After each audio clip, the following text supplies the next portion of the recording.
All right, now it's time we take everything we've done and we put it together to create a composite image using a little bit of everything so far. So what I want you to do is open up the mountaintop file. Okay, and here we have guy with a walking stick. On top of this mountain, you can see a little bit of another guy's head popping up over here. And I'm guessing they were going for something a little more dramatic, but this is the color of the sky. You can see that the sky is actually pretty dirty. There's a lot of dust and things like that for where this must have been a scanned image. But it's an okay photo for right now. So we're going to do a few things to this to try to figure out how we can get the kind of best final product. And what it is about this image that bothers me is the sky is not nearly as dramatic as I would like it to be. So I want to try to mess with that a bit. First thing I'm going to do is I'm going to go to my background layer, and I realize that I would like to separate this out. I don't want to have to deal with this and the sky at the same time. I want to be able to treat them a little differently. And the reason is, if I zoom in, Command plus, or again, it says Command equals here, but I can sort of see a little bit of the backpack he's wearing. I can see a little bit of detail on the rock, not a ton. And I don't know how much I'll show on the video, but I can see a little bit. I'm sure depending on your screen, you might be able to see a little as well. So I want to try to, and even, some details in here. I want to try to make that solid black. And I can add an adjustment layer, add levels, and try to make this a bit darker. And that might help a little, right? But I don't like what it's doing to the sky there, so I have a new way I want to work with that. So I'm just going to drag this to the trash for right now. First thing I want to do with most JPEGs is I'm going to uncheck or unlock the background. So I'm just going to double click on it. It's going to say it's going to create a new layer out of this, a layer 0, and I say OK. So we did that on the bird before. Same thing. All right. So now what I would like to do is I'm going to make a copy of this entire layer just so that I can mess with it for a little bit. So first thing I'll do is Command J. I'm going to double click on this. I'm going to name it Original. Spell it right though. And I'm going to hide it. Okay. So now here's my layer my layer 0 rather, this copy.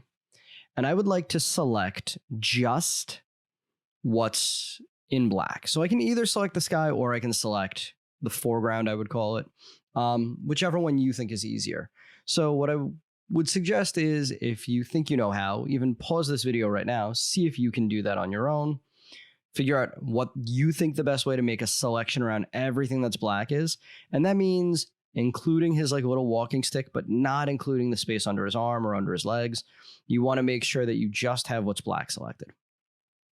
So take a minute, try that, then come back, compare it to what I do. All right, so I'm hoping you guys have done that.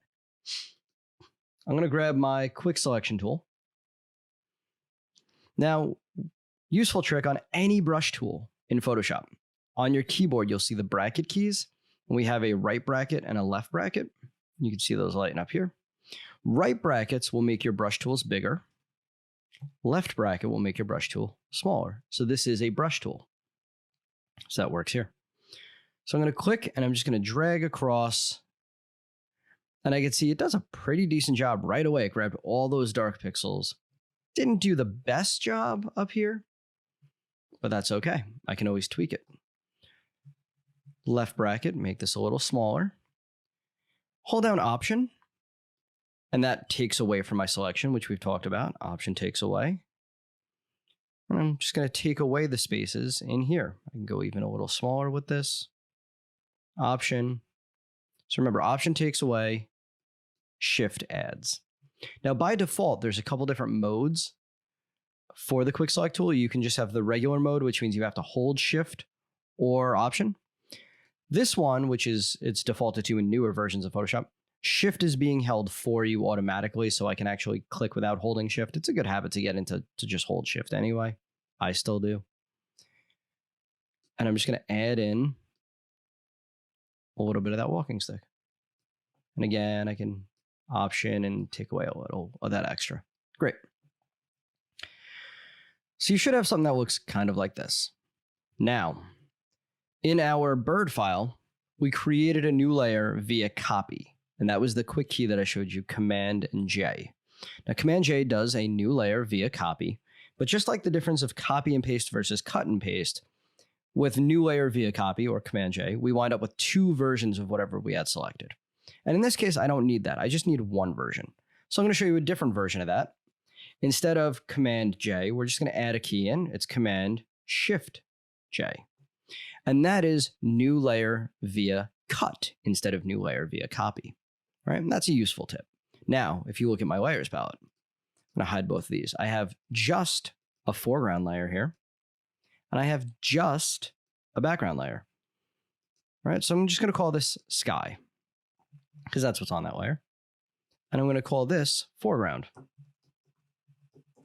And now I can treat these two completely independently. So I'm just going to hide the sky for a moment. And now I can add in an adjustment layer to here. Actually, you know what? I won't even do that yet.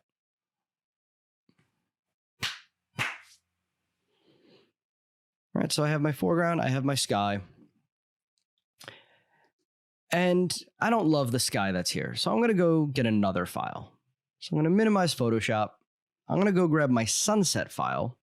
And you could do that with this file, or you could honestly grab your own. You can go to something like unsplash.com, which is an amazing resource. And you could look for a sunset image, or maybe you have a sunset image of your own that you like. Whatever file you want, you can do at this point. I'm going to bring this sunset into this mountaintop file. So I'm going to come down here, grab my layer, drag up, hover over the mountaintop, come back down a little bit, let go.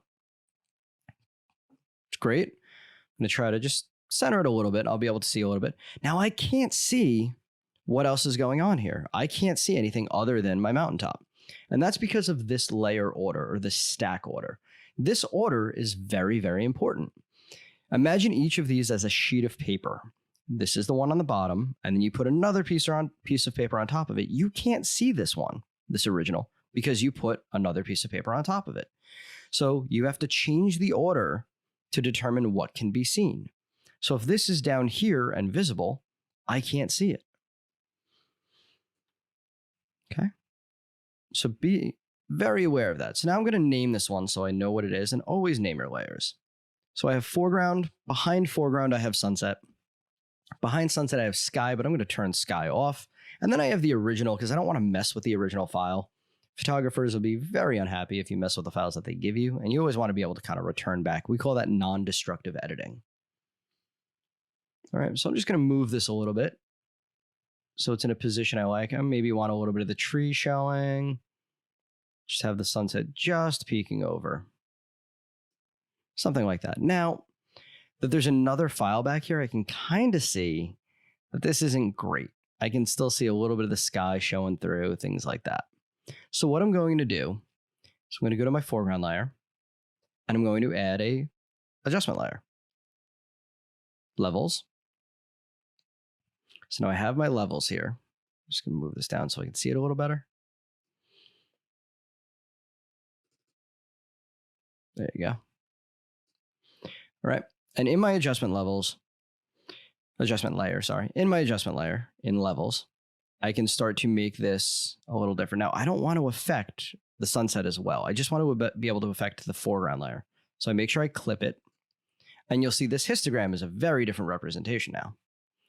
Right? So it's saying there's not a lot of mid pixels. There's some really bright and some really dark. So all I have to do for this is start to look at what's there, right? Okay.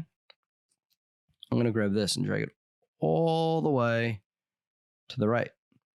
Basically saying anything less than 253 is black. So if it's not straight white, it is black. And in that case, that did exactly what I needed it to. And that's just one of many ways we could do that. Some people that are familiar with this might be thinking that was a strange choice, but there's a lot of different ways we can go about that. All right. Now that's clipped. I want another adjustment layer. I'm going to click on sunset, adjustment layer, levels, clip this one to my sunset, and I can make this a bit more dramatic, right? Something like that. Okay. I could also go a little further. I'm going to click on sunset, adjustment, hue saturation, and you can see it's automatically indented right now. And I could change what color this sunset appears. Maybe make it a little more red, a little more yellow. I don't know if I'd want to go into the greens or blues, but I can go something a little more red, and I can make it more intense or less intense. I can make it a little darker if I wanted.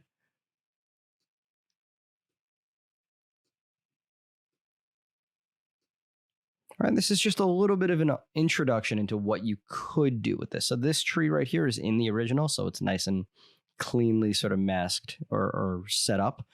And then this sort of looks like it really was meant to be, just right on top of that. All right. So mess around with this on your own. Try to come up with your kind of unique individual interpretation of this file. This is really just an exercise in getting you understanding selections, cutting things from one layer to another, applying adjustment layers, changing the layer order, stacking things. You should be getting a little bit of a feel of how Photoshop works now. So make sure you save this file when you're done and keep experimenting with some of these techniques until you get more and more comfortable, so you can start to kind of venture out onto your own. And if you want to use some of your own files, like your own sunset, try that, see how it works a little differently.